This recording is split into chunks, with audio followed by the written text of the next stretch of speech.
Hello, good afternoon, good morning, good evening, and welcome to episode 39. Right, cotton buds. What can I say about cotton buds? They are the bane of our lives. Any ear specialist will tell you the same, or Q-tips as you call them in the US. I don't know why. Why Q-tips? Is that just the brand name? It's made of cotton. Looks like a bud. It's a cotton bud. Get it right, you lot. So yeah, this gentleman fully admitted that he'd been using cotton buds, I suspect on and off for quite a long time. And because you can tell, if you've already seen, you've got this bit at the base of the ear canal, but then it's pushed back, it's compacted, it's really tightly packed in, a lot deeper down. You'll also see there's quite a lot of hairs in this earwax ball as well, and that's again another giveaway because they're not supposed to be there. So every time you put the cotton bud Q-tip in your ear, sometimes you just push a few hairs down there as well. They're really not supposed to be there. Because every time before somebody comes, we always do a quick questionnaire.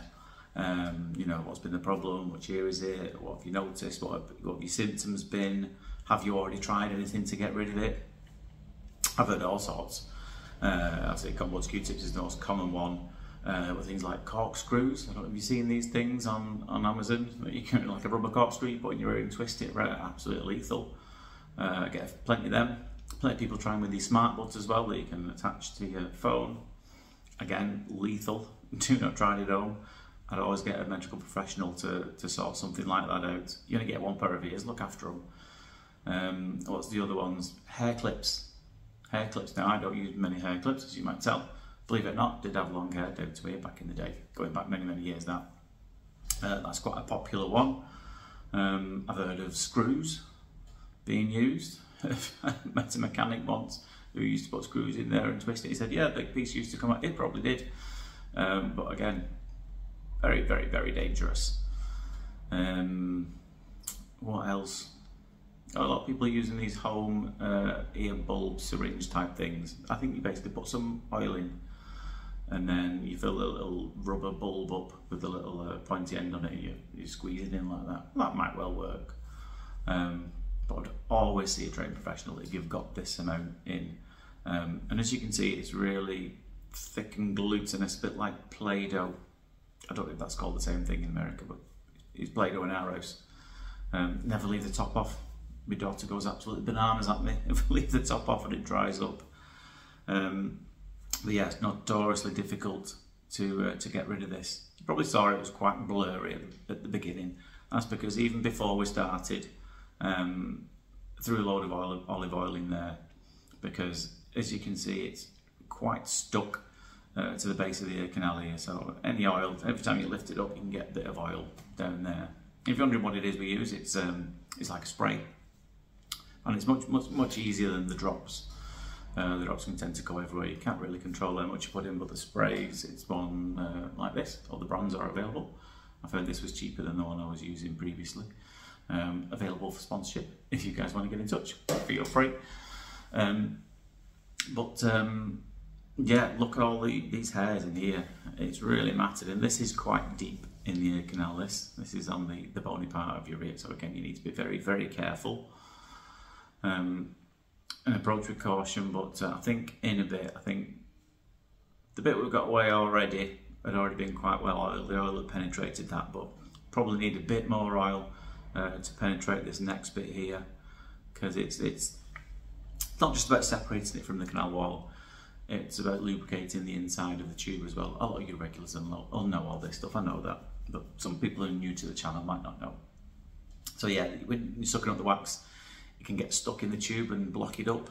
Now every now and then you just dip it in some water to unblock it. Sometimes you even have to put a little rod in there, a little rod, and poke it through. But yeah, if you've got oil in the canal already, it tends to keep the inside of the tube lubricated, so it doesn't get as blocked quite as easily. I think we're just getting to the point now here where managed to get a bit of a lift on there, but it's just stuck. So we need a second dose here.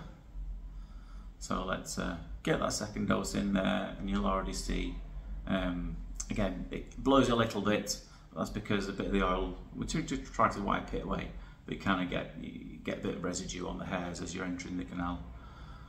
So that's why sometimes it can be a bit blurry. So yeah, and obviously as you're suctioning the oil up here, it's always flying at the camera, so it does tend to get a bit blurry. It can be difficult to see, which is why I'm probably going a bit slowly here. Just trying to get all the oil away and keep coming away to get a bit of a better visibility. That's the great thing about the endoscope, you know. You don't get any clarity with anything else available like this. I mean, we used to do with, I mean, some still do, with microscopes that you wear over your eyes, like you might see the dentists wearing, our surgeons. Those are really good, but you just don't get the same depth perception that you do when you've got a camera actually just sitting outside the ear, sometimes slightly. That's why I find it much safer and much easier to use as well. Does take a bit of getting used to. You have to have your hand-eye, both your hands have to be quite coordinated with each other. It's not easy, but once you get the hang of it, it makes my day so much easier than the way we used to do it. As you can see, so many more hairs in here that shouldn't be there. It was quite honest, most people are, but there's a few who asked the question, so have you been using anything to try and get it out yourself already? And even before I asked that question, I know, because I've already seen it. So I can tell when somebody's lying to me. It's always a giveaway. I always get that little dint and that tightly packed in wax. But yeah, I suspect this goes back pretty close to the eardrum here, because already we're quite deep in there.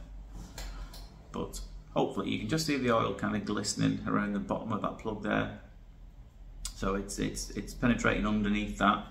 So hopefully we just get a good grip and lift it up a little bit, then the whole thing should hopefully come away. And I don't think it's too far away from doing anyway. Don't forget guys, if you like these videos, then tell me. It takes quite a long time to make these and edit them and talk over them. Not that I plan anything, there's no script. Someone did ask, say, where's your outtakes? Have you got any outtakes? I don't have any outtakes. If I balls it up on the first time, I'll just keep going. But I could waffle on all day. I don't think this is just about to give away this. But yeah, if you like these kind of things, don't forget to tell me. Just click the follow, click the like, click the subscribe. Everything else, don't make a penny from these yet, but if you want to show your appreciation just by liking it and commenting on it, that's great. I'll try and reply to as many as I can. And so far I reply to most of them, especially to my OGs, you know who you are. Thanks for watching, you lot. And yeah, anyone who does like them and heart them, or whatever platform it is you're watching them, it means that I think it becomes more higher up on the search terms if someone's looking for that kind of thing. So there's lots of people looking for these kind of things, and there is a lot out there already. But if you think they'd enjoy watching mine too, then click those buttons and let me know. Oh, don't forget, obviously we do this, and this is one part of what I do, but the majority of my business is actually seeing people. And you know, if you're in my area, if you're in the northwest of England and you want to come and see me, then feel free. You can find the website in the links, whichever platform you're on.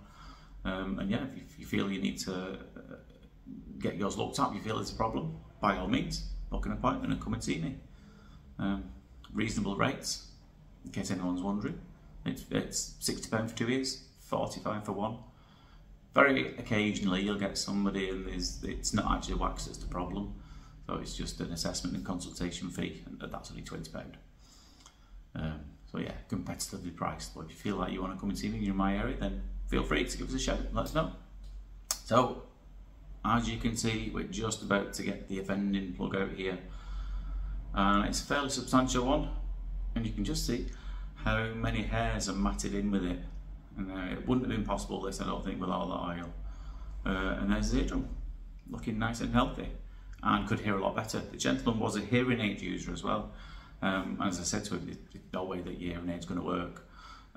With this amount in there, you know, it might be the case that he doesn't need to wear them at all after having this done, because I suspect it might have been this bad or building up at the point that they had the hearing test. But anyway, thanks for watching. I hope you enjoyed that one. Stay tuned, I've got plenty more this week. But for now, take care of yourselves, and I'll see you later. Ta-da.